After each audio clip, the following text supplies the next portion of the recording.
At long last, another how to homeschool video. In this one, the basics.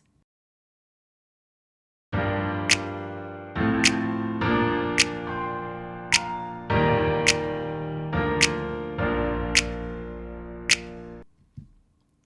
good news is there is a one-stop shop to answer your questions and even get you started.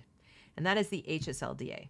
The HSLDA is the Homeschool Legal Defense Association, and they are the nonprofit fighting for your right to homeschool every single day.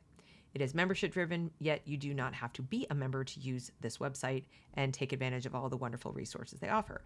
I do suggest that you join because your membership will give you access to certain member discounts for certain resources, and it will also help support an organization that is defending your right to homeschool. It's about $12 a month, well worth it. If you ever have any legal issues, these are the people you're going to go to. It's unlikely, but if you need them, they'll be there. So the first thing I want you to keep in mind, we are in July 2021. If you are going to spend your summer doing anything, it should be thinking about whether or not you should send your kids back to the schools. I assume you're here watching this video because you're at least considering not doing that, not sending them back. So use this summer to make that decision. Just give yourself the time and the headspace to evaluate that, cover all the bases, ask all the questions, get all those answers, and then make a decision by August. Like set a deadline and say, I'm going to make a decision by this date. And between now and then, I'm going to get all those questions answered. And that's all you should be worried about. If you did not choose curriculum before October, it would be fine. And your child would be fine. And everything would be okay. Okay? So the rush is not to get everything all planned. You don't need to have all the curriculum materials picked out before you decide if you're going to homeschool. You don't even have to have any of them picked out. I promise you, there's so much. If you make the decision to homeschool, you will find something that's a fit for your child. I'm not even the least bit worried about that. And I also believe that anyone can do it. Anyone, including people with special needs children, including people who work. So I'm very optimistic on all fronts. But you have to decide. You have to be the one you and your family have to be the ones to make the decision. And that does take time. And I respect that. So that's why I want you to focus only on that one thing. All right? That's also what HSLDA will help you do. There are so many resources on this one site. You could probably spend the next 2 months just reading them and thinking about them and applying them to your life and making your decision. So let's take a look at what they offer. First, you have a Get Started tab. Up here, you go to Explore Homeschooling. And in addition to a video and so forth, there are articles about how to get started. I suggest that you read them. They have very good information. Thinking of homeschooling, what is homeschooling? How does it work? Your most pressing homeschool questions answered, and so forth. Now, they don't sell any products, by the way. So they're not here trying to sell you a product. They're trying to support your homeschooling journey. And the only thing they would like you to do, I guess, is become a member. But even that is not a hard sell. The first step they recommend, and there are 7 steps regardless of where you live. The first step is to connect with parents who are already homeschooling. You be the judge if you need this. I didn't. I knew I wanted to homeschool and I'd made that decision and I didn't need other people's opinions, but you might really benefit from, or you feel that you would benefit from speaking to other families who are like you, making sure you have some social supports for your kids, etc., before you even make the decision. You may want to know, what are the people like in my area who homeschool, and am I going to want to associate with them? Am I going to find friends for my kids, etc.? So I understand that could be part of your decision-making process. For me, it wasn't. For many people who are starting, preschool or kindergarten, it's less of a factor than it is for people pulling their kids out of school who have to build a whole new community around homeschooling. So I would say judge based on your personality and your children and what stage you're at, whether this is a step you need to follow.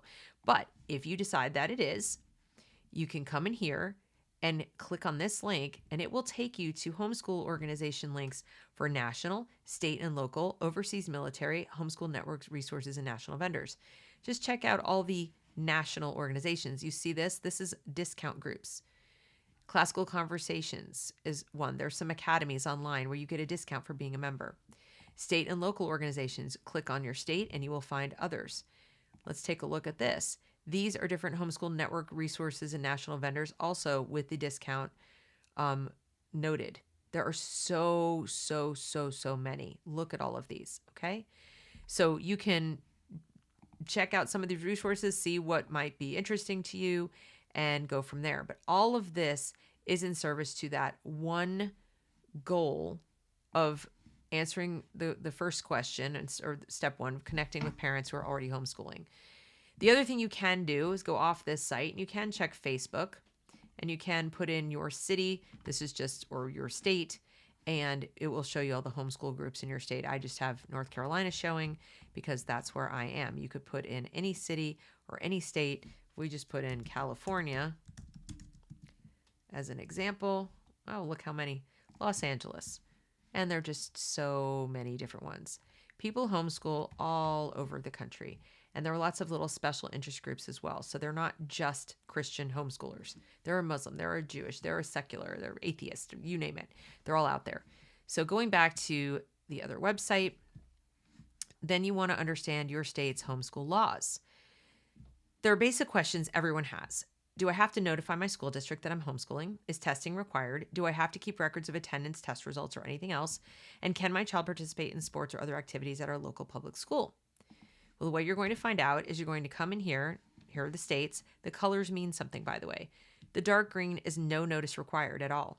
Just stay home, I guess. The light green is low regulation. Who'd have thunk it, right? California, low regulation.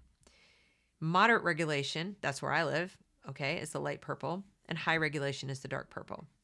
Just clicking on my own state, you'll see what the at-a-glance things cover, how many options there are for homeschooling. Schooling is required for these ages. That's, you don't have to tell them anything until your child is 7. In some states, it's 6. Whether you have to notify or not, whether there are teacher qualifications, and so on.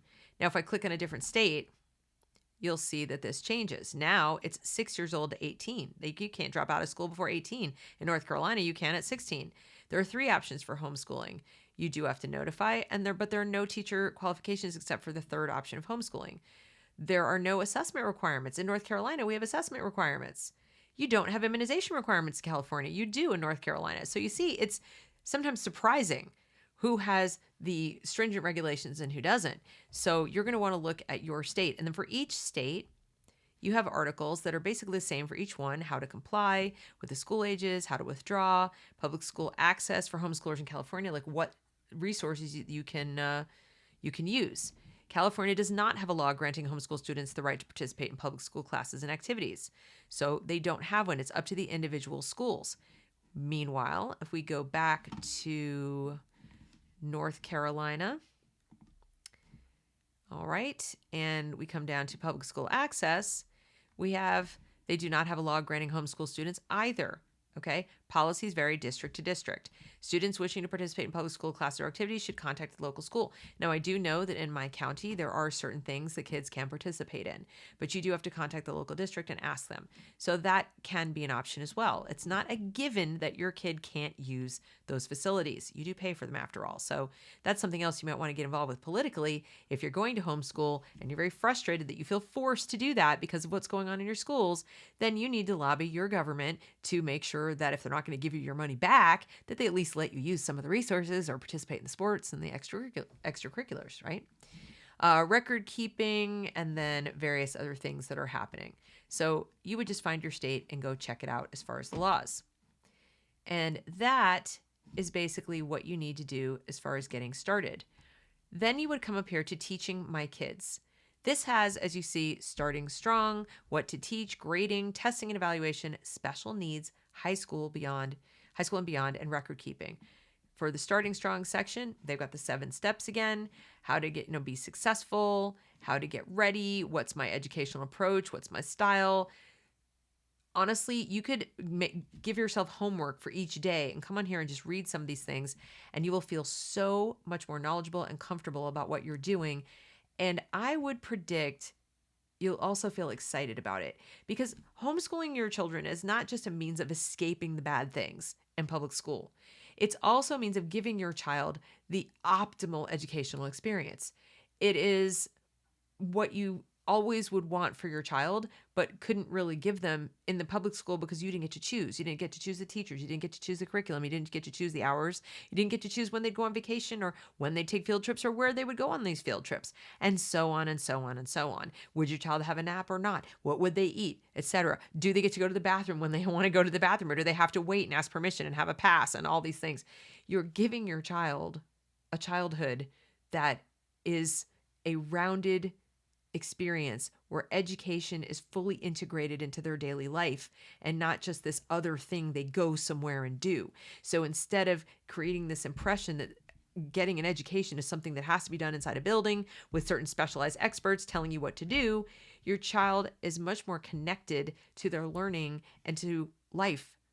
They see from a very young age how it all works together and how this thing called education is part of them, and they take ownership of it a lot sooner, and you will see them do better. They'll be happier, more relaxed, less anxious, and so on. So you're giving your child a gift, and the more you read this site, the more you will realize that. I could sit here all day and go on about that, but you'll discover it on your own, I'm sure. So all of these resources are available to you. What to teach.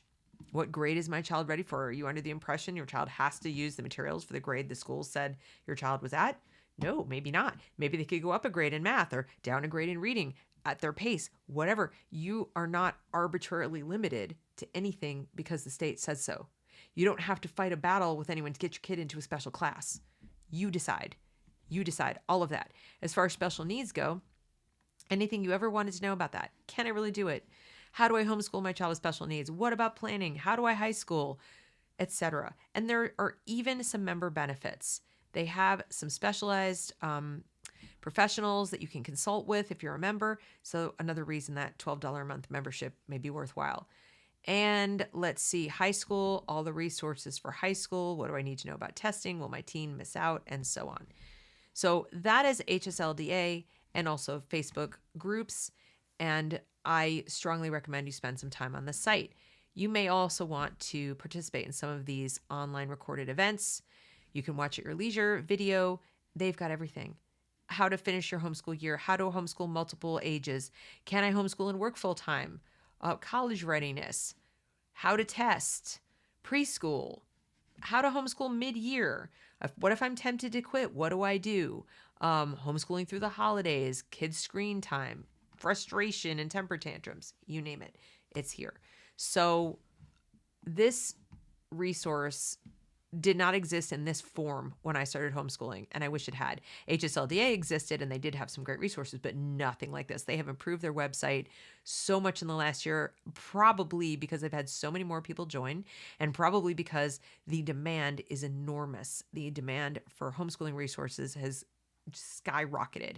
Right here in North Carolina, what we found out is that the number of homeschoolers now tops 179,000, probably about 180,000 people homeschooling right now in North Carolina, which would make it the state's largest school district if it were a district. It is larger than the 3 larger districts combined. So that tells you something. So if you're worried about finding other people or worried about socialization, my advice to you is think about the socialization they're getting in the school. And then think about whether you'd rather they be home with you, even if they didn't meet any other people, than be there told that they're a victim or an oppressor or whatever. So spend your summer thinking about this decision. If you've already made the decision, then my next video will be about choosing curriculum materials and so forth, and you might find that of use. But pass this on to a friend. Pass this on to someone who's not quite sure, who's frustrated, who's thinking, what am I going to do? I don't want my kid to go back to the schools. I can't tolerate this. This is absolutely ridiculous. The teachers unions have just announced they're going to push CRT into every district in the country. They just have announced they want to mandate the vaccine for every single kid from preschool on up. I can't do it. But what do? I don't know how to do anything.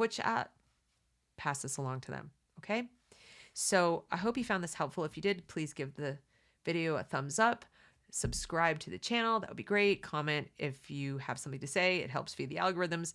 And consider joining my locals community at thereasonwelearn.locals.com. I do have a homeschool resource list over there for curriculum materials and other things. I have 2 Zoom calls a week where I help people who are homeschooling, thinking about homeschooling, thinking about homeschooling, still fighting their school district and want advice about that, whatever the case may be. But supporters have access to those calls, and we have great conversations there. So even if we're not talking about any of these topics, we usually find something to talk about. So I hope you've enjoyed the video, and I will see you in the next one.